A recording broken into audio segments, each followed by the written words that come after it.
Hello, I'm Melinda Giancola, Chief of the Data Collection and Analysis Unit within RSA. My colleague, Rachel Anderson from WinTech, and I are going to provide information to you on the quality assurance tools that RSA and WinTech have been developing to provide feedback to state agencies on the RSA 911 data.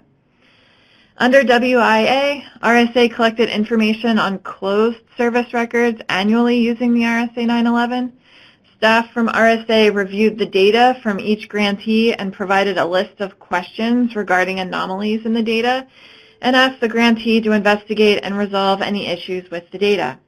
Under WIOA, RSA is now collecting quarterly information on all individuals in the VR system, regardless if their service record is open or closed. It is no longer feasible for RSA to review each line of data in the data file to look for anomalies. So we've been looking for ways to develop a quality assurance program that will allow us to review the quarterly data files in an expeditious manner and provide meaningful feedback to the state agencies. During this webinar, Rachel and I will provide an overview of some data dashboards that we've developed and provide you with some tips that you can use to evaluate your data and your program. We've developed 5 dashboards that will provide you with information on data used to complete the WIOA annual report and information on education and training services provided by the agency, individuals who exited the VR program, and individuals who received pre-employment transition services.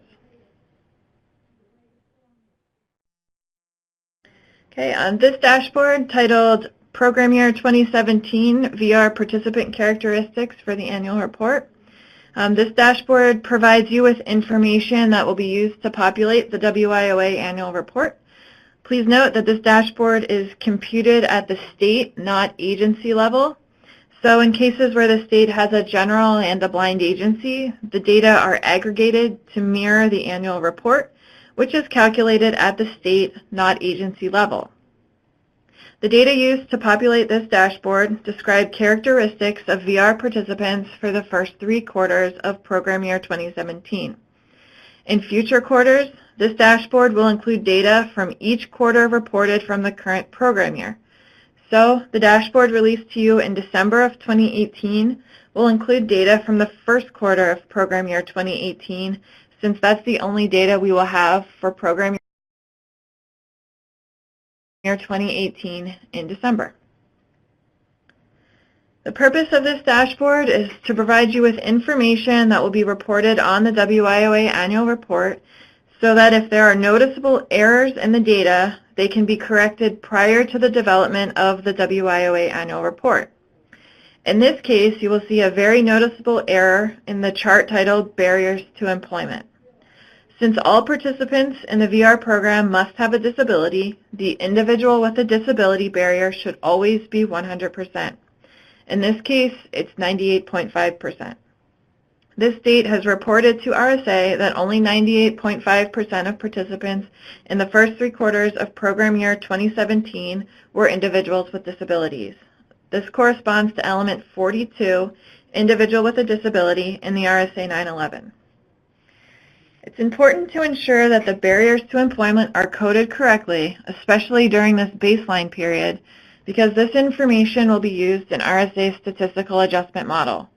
The model will be used to negotiate performance targets and also to adjust your performance targets after the completion of the program year. Information on barriers to employment are captured in elements 62 to 73 in the RSA 911. So now let's look at some other data shown on this dashboard. The race and ethnicity elements, 10 to 15. This chart will provide you with a percentage of participants who reported in each race or ethnicity category. Note that these numbers will not sum to 100% because individuals may have reported to be of one or more race or ethnicity, or they may have decided not to provide this information at all. The WIOA annual report also requires us to report on the age of participants served at program entry. The highest percentage of participants served by this state are between 16 and 18 years old, with 32.9% of participants falling into this category.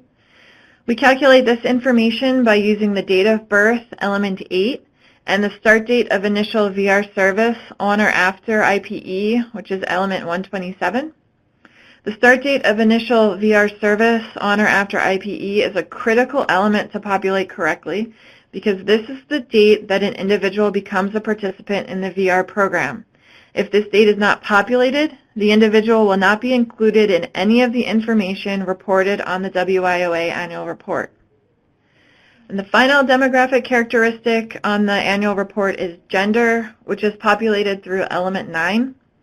Again, this number may not total 100% if your agency has a high number of individuals who chose not to identify gender.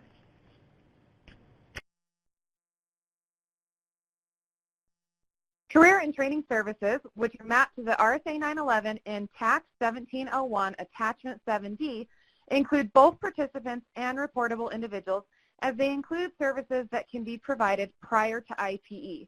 For purposes of this chart, we are only looking at participant data, which means we have excluded anyone prior to the start date of the initial service under the IPE.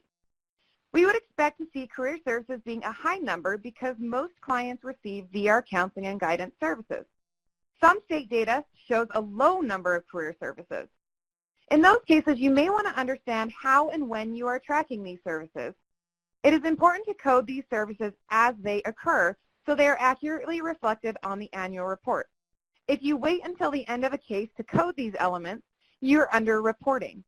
For example, historically, you may have only reported career services that were provided by the VR agency in-house at the time of closure.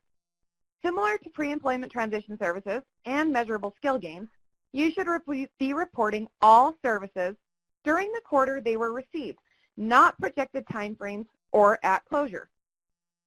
Training services can vary across states. Knowing what the data shows on this dashboard is only a piece of what you should be looking at. It's important to know that counselors are tracking and reporting these services correctly in the RSA 911 so that the state is reporting accurately on the annual report. Finally, we have measurable skill gains. You will notice this is the only performance data on the annual report dashboard. This is simply because it is the only data available for Program Year 17 annual report. As we move further along in gathering baseline data, RSA will begin to populate the other performance data for this dashboard. Eligible for measurable skill gain, this is the denominator for the skill gain calculation, element 85 in the RSA 911. Participants who, during a program year, are in an education or training program that leads to a recognized post-secondary credential or employment. This number can give you a good indication of training and documentation progress within your agency. If you have a large number of participants in training programs, but this number doesn't seem to match up, you may want to make sure counselors understand element 85 and where it lives in your case management system. MSG indicator, this is the number of individuals eligible for measurable skill gains who have earned one or more skill gains in the first 3 quarters of Program Year 17. Something to keep in mind here is that we expect these numbers to increase depending on the quarter. For example, because this is only data through March 31st of 2018, you have not reported students who have earned one or more skill gains during May and June when spring semester and secondary education are ending for the year.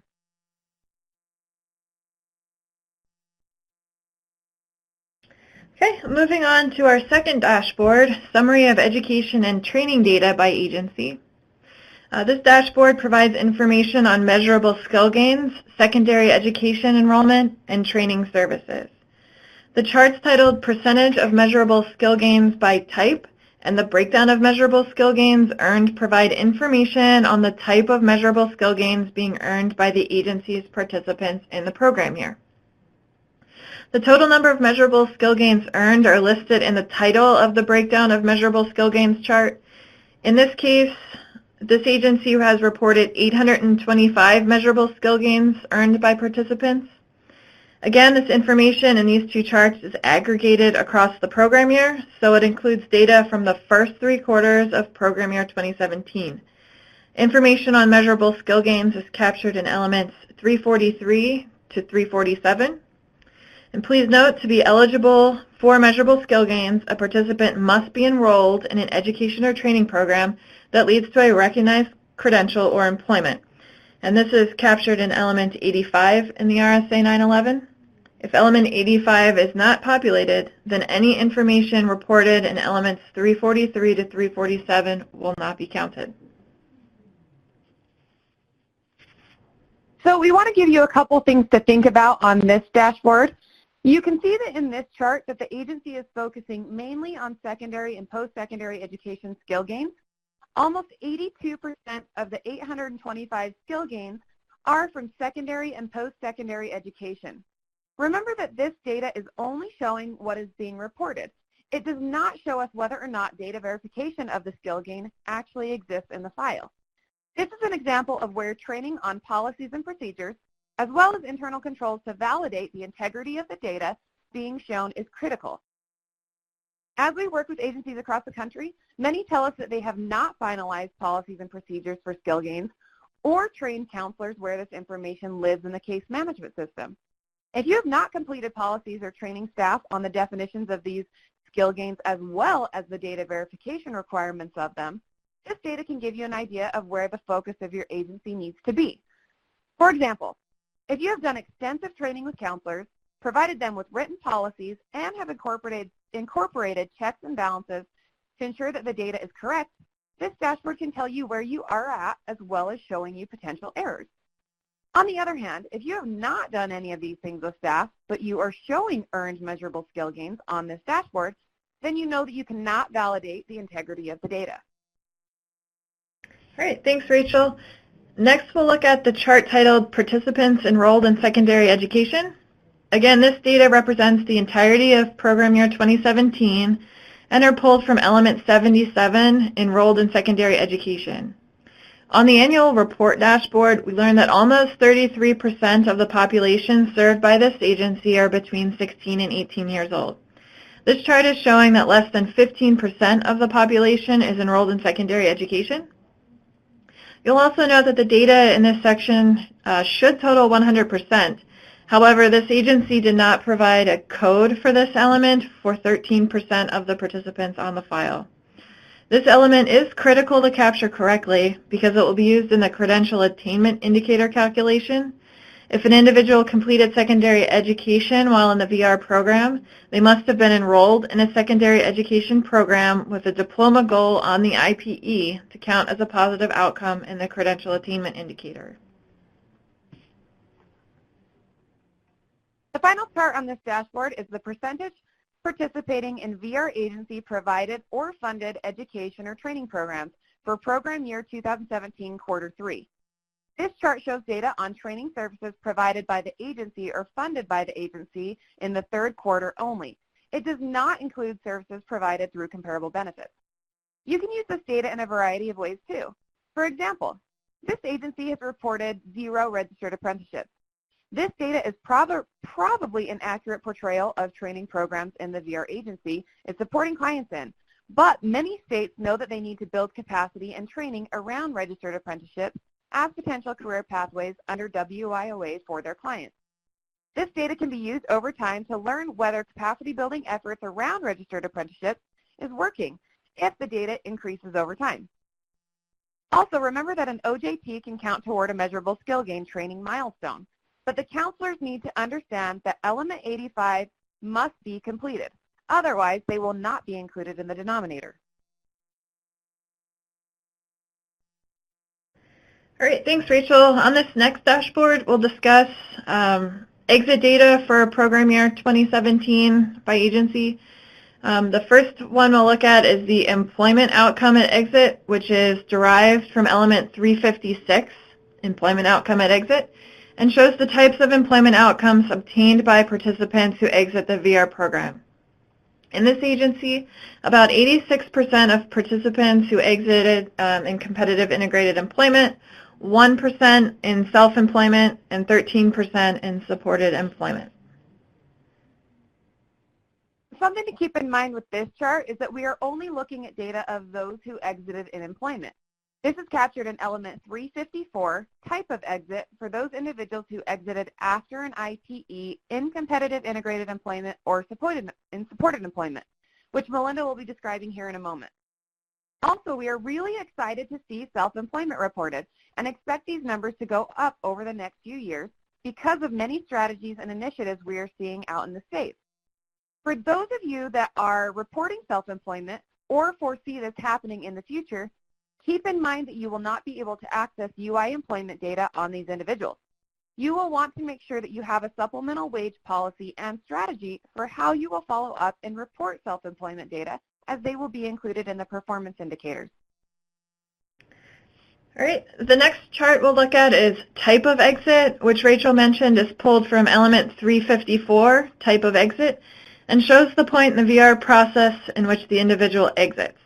In this agency, 4.2% exited as applicants, 1.4% exited from trial work experience, 18.6% exited after eligibility but before an IPE, 38.7% exited after an IPE without an employment outcome, and 37% exited after an IPE in competitive integrated employment.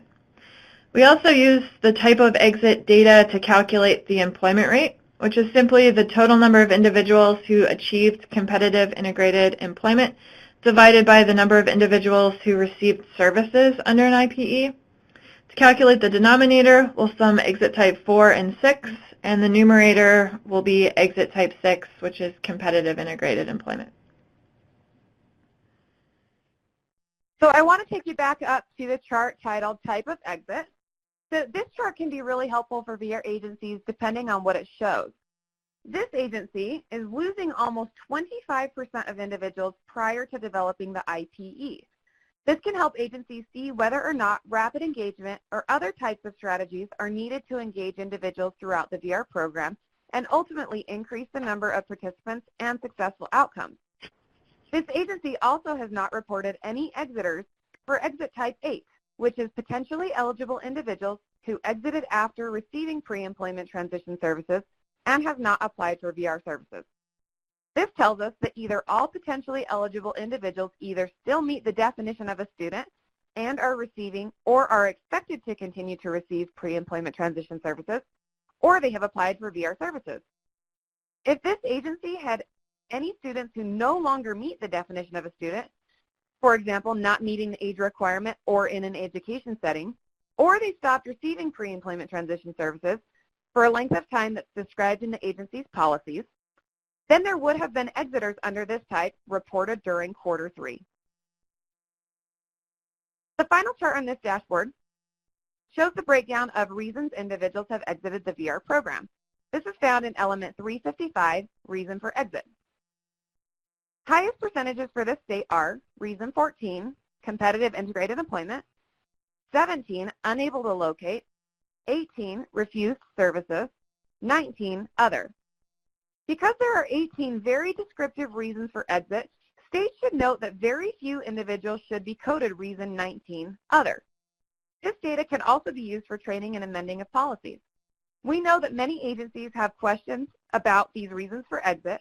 Therefore, WINTAC is creating a tool to ensure states have a clear understanding of these reasons, how they apply to the performance indicators, and to ensure VR counselors are documenting accurately.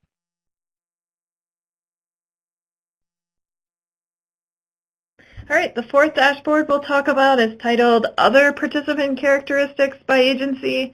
And this dashboard shows a couple more charts that detail characteristics we think are important but don't fit well on the other dashboards. So they are WIOA program involvement at program entry and primary disability type. Both charts use data from 3 quarters of program year 2017. WIOA program involvement is captured in data elements 54 to 61 in the RSA 911, and primary disability type is captured through element 43. So WIOA program involvement is generally self-reported by the client. Some agencies may have data sharing capabilities that can share program involvement data, but more often than not, this is captured at IPE based on the client's knowledge. You can use this data in a variety of ways. For example, training needs, policy and procedures, etc. But I want to just focus on one aspect for now. VR program involvement should be at 100%. You'll see that this agency is at 94.3%. It may seem confusing to have to document that a client is receiving VR services when it's the VR program documenting it, but these elements exist because of the alignment with the PEARL. If your agency is not documenting 100% VR program involvement for VR clients in an IPE, this is an error and may be a training issue with staff. Primary disability type is another chart you can use for overall program information. Keep in mind, this does not include secondary disability types, but does give you a starting place for looking at the types of disabilities your program is serving.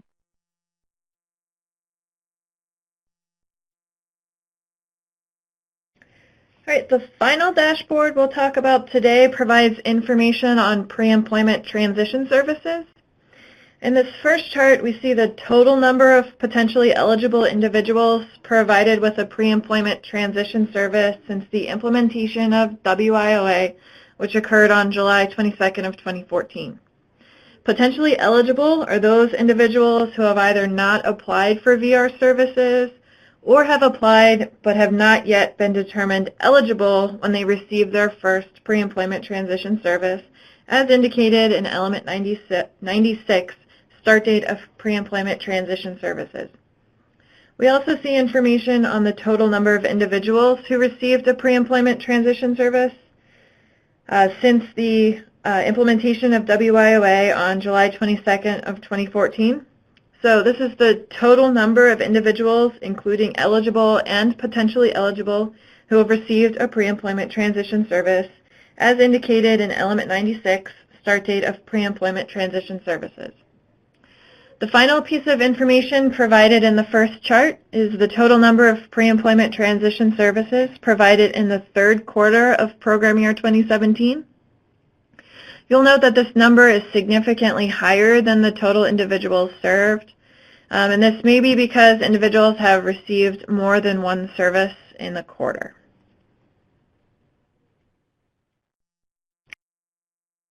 So this information is very helpful for states when determining if their reporting is matching up with the pre-employment transition services and programs being executed to meet the 15% reserve. For example, this state shows that 1,611 students have received pre-employment transition services since July 22nd of 2014. Let's say that this state entered into 6 statewide contracts during program year 17 to serve up to 5,000 students this year.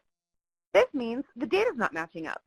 Maybe the contractors have not reported the necessary elements for potentially eligible, or maybe the agency did not understand that these needed to be reported in the RSA 911 during the quarter in which the services were received. Also, multiple states have found coding errors in their systems that were not releasing the necessary elements in their quarterly report submissions. This data can be very useful to states in verifying if their pre-employment transition service initiatives are being reported accurately. The 2 remaining charts on this dashboard highlight the count of services provided in the third quarter of program year 2017 and the percentage of services provided in program year 2017. These will give you a breakdown of the specific pre-employment transition service being provided in your state. This state shows that just over 20% of the pre-employment transition services being provided were work-based learning experiences. That is 484 work-based learning experiences, which is really exciting to see. Another way the state can use this data is to see where they need to potentially enhance or expand services.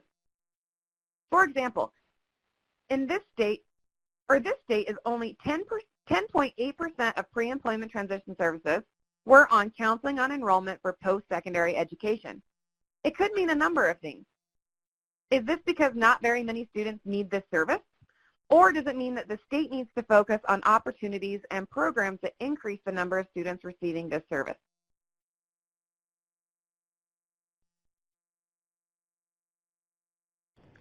All right, thanks for watching this webinar. We hope that you found the information presented to be helpful and informative in your quality assurance efforts. RSA is committed to continually assessing the need for data and information that could be useful to state agencies during the implementation of WIOA and these reporting requirements. If you have any questions related to this data or additional dashboards that would be helpful to you as you evaluate your quarterly and annual data, please let us know. We're interested in any feedback that you have, so please send comments to rsadata@ed.gov. Thanks, Melinda. And at WinTAC, we continue to partner with RSA on guidance and training needs and the development of tools that will help states in assessing the accuracy of both their understanding and reporting requirements of the data. Many states are starting to look at the quality of their data and how all of this information can impact the program improvement needs of their agencies. And some are still trying to understand the WIOA definitions as it relates to reporting and building a case management system that can support the agencies in capturing and reporting accurate data. WinTAC can help you assess where you currently stand, what these data dashboards tell us, as well as strategies for moving forward.